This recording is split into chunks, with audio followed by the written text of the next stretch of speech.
there, welcome back to my channel.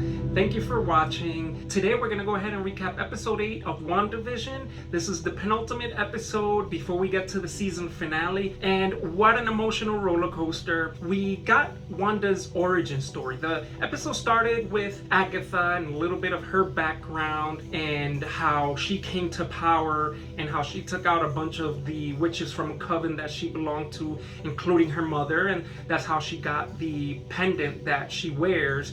It then brings us back to where the last episode left off. Agatha cast a spell on her so she can see how it was Agatha all along. But it then comes back to Agatha revealing to her what she really wants, her true motive. And it's pretty much just trying to find out, why is Wanda so powerful? How did she get so powerful? In order for her to find that out, she needs to have Wanda revisit her past. So she casts a memory spell, and we see how they go through a door. And the very first door they go through is to Wanda's childhood. She was age 10 back in Sokovia, and we see her love for sitcoms. We see that that's how her and her parents bonded. That's how her and Pietro learned English, which kind of goes back to one of my theories that I mentioned in a previous episode as to why we were getting the sitcoms. And it's because this was the perfect life for her. She grew up as a kid watching these old school shows, Dick Van Dyke Show, I Love Lucy, Bewitched, with her parents.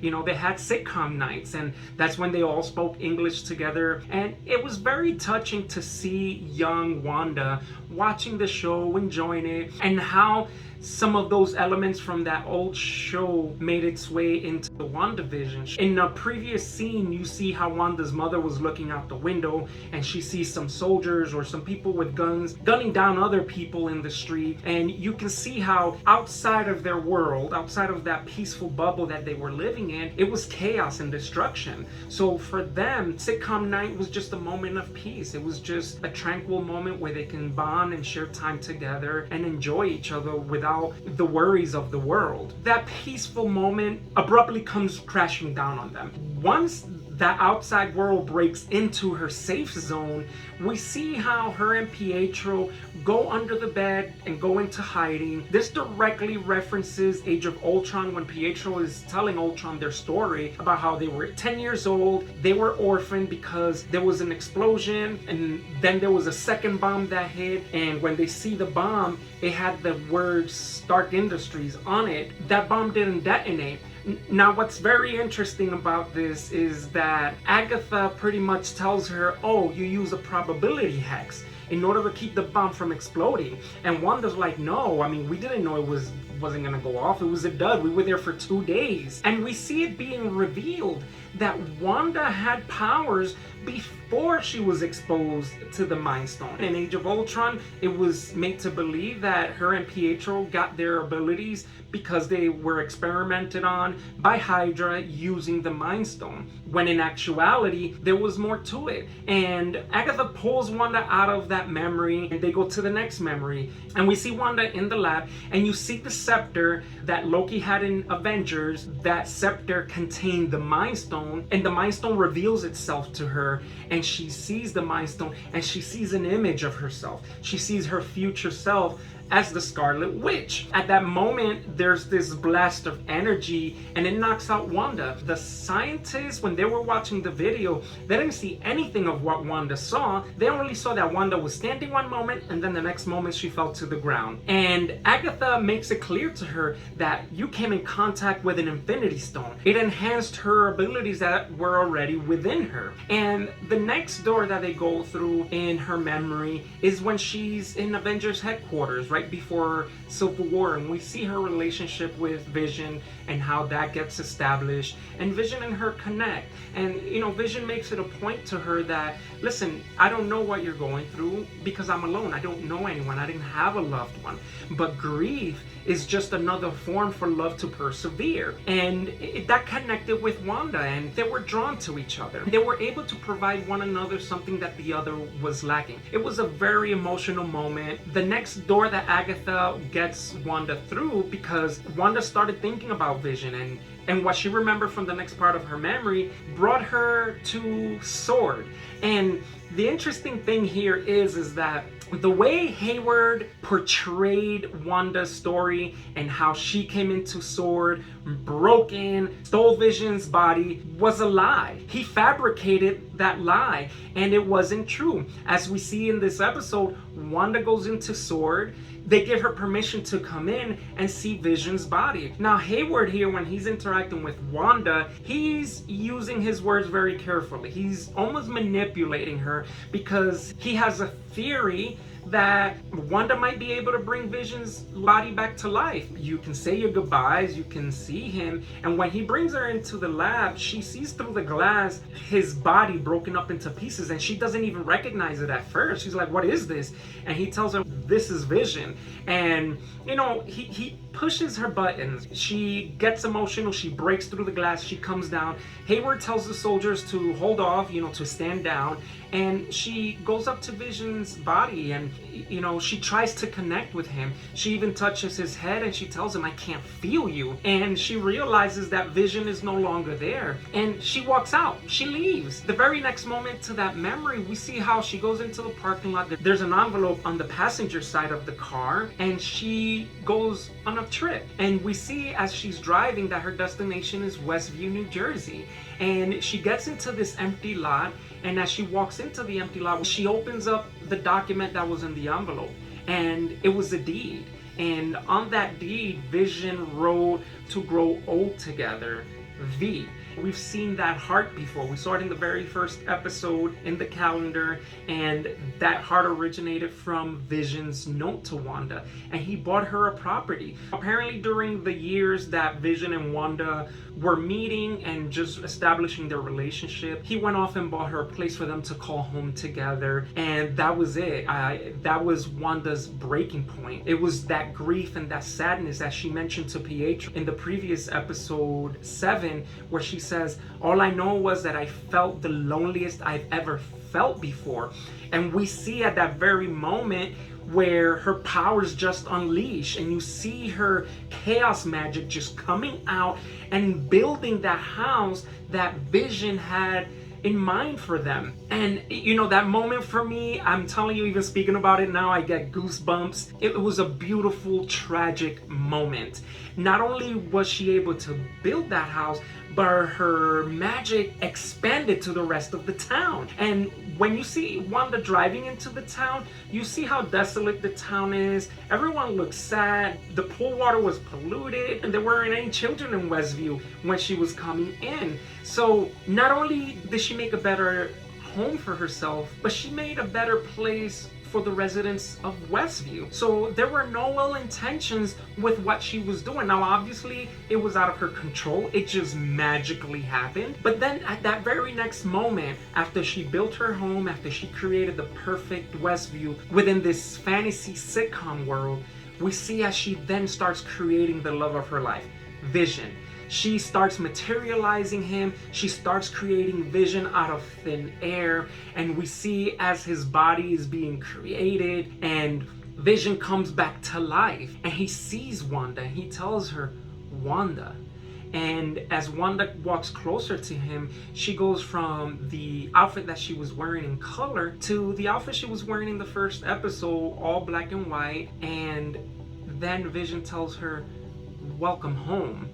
And it was such a touching moment. As I mentioned, this episode had a lot of emotional moments throughout, from the moment that we saw Wanda as a child, from the moment that we saw her interacting with Vision and then developing that relationship, then her seeing Vision's body, her being so distraught, and her creating this perfect life for her and bringing Vision back to life. I mean, how amazing was that to see? They're out of that memory. Wanda is waking up and she hears the kids, Billy and Tommy, and she runs outside. She goes out and she sees Agatha choking out the kids. I mean, she has some magic going on and she has them by the neck.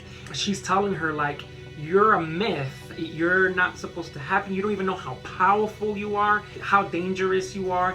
You are the Scarlet Witch. So it seems that the Scarlet Witch is a myth, almost a prophecy of someone of great power that can alter reality. And that's what Agatha has been searching for all along. We see that Wanda created Westview, but Agatha was attracted to that power, and that's why she came in and infiltrated Wanda's world to understand where did this power come from. And that's pretty much where the episode leaves off. There's a couple of things to take note here. In a very subtle manner, Marvel is pretty much confirming mutants exist. Wanda was 10 years old. She went through a very tragic moment, as Agatha said, and she used her probability hex to keep the bomb from exploding. Think about it. That's the thing about Stark Industries' weapon, that it's going to work the way it was intended to work. That kind of confirms that Wanda used her abilities to keep the bomb from exploding. We also see her interaction with the Mind Stone, where it's confirmed that the Mind Stone didn't give her abilities, but they were enhanced. Without spelling it out, Wanda is a mutant. She was born with her abilities, and during a moment of trauma, her abilities came out. She just didn't know about it until later on in years, where it was revealed to her to have abilities through the Mind Stone. Very interesting episode. Again, we got a little bit of the flashback. We got a little bit about what led Wanda to this point of the story. So we now have a better understanding. We understand Agatha's agenda, which is, hey, I want to find out where you got all this power from because I want this power. So we have to see what episode 9 is going to bring. Is Wanda going to be able to rescue her children? Is Vision going to be able to come in and help Wanda out? The next thing we see, we got an after credit scene, which was pretty awesome because it goes back to Project Cataract. And in my previous episode, I mentioned that Project Cataract was probably a way for Hayward to control Vision or create an evil version of Vision, but it's kind of something in between, right? Because we found out that Wanda created Vision, the one that we've been seeing in this episode. He was manifested by Wanda, but Hayward still had Vision's body. And very interestingly enough, he used the drone that Wanda brought down and tossed to him, and you can see how the drone still had remnants of her energy, and he used that remnant energy to power Vision's body. We see as the camera is panning from the drone, there's this containment unit, and you see Vision, and the camera is panning up, but you see Ghost Vision. I call him Ghost Vision, but it's the white version of Vision that we've seen from the West Coast Avengers comics. He comes to life, or as Hayward mentioned before, he comes back online, and that was a very cool moment. It was so crazy to see that. What we have to see is how much of Vision's memory is in this body. I pretty much believe that this is just the drone, this is just the body of Vision, but I have a theory. I don't know how true it'll be or if it'll come out, but in Age of Ultron, towards the end of that movie, Vision is speaking with Ultron, the last remaining body of Ultron. And Ultron lunges at Vision, but the camera panned out and we didn't see what happened. All we see that there was a light of yellow energy from a distance, and that was it. What did Vision do with Ultron? Vision valued life, and that life included Ultron. So did Vision absorb Ultron? Did he destroy Ultron? I would like to think that Ultron's AI or Ultron's essence went inside Vision and Vision was able to contain it. But now that Hayward has brought back Vision's body to life, is Ultron's essence going to manifest itself? Is this the consequence to Hayward's actions? Hayward, with his ambition to create a powerful sentient weapon, did he bring Ultron back online? It can go in that direction. It could just be Vision's body with no emotions. It's just his programming. We could potentially see that. The possibilities are endless, but we'll see what happens.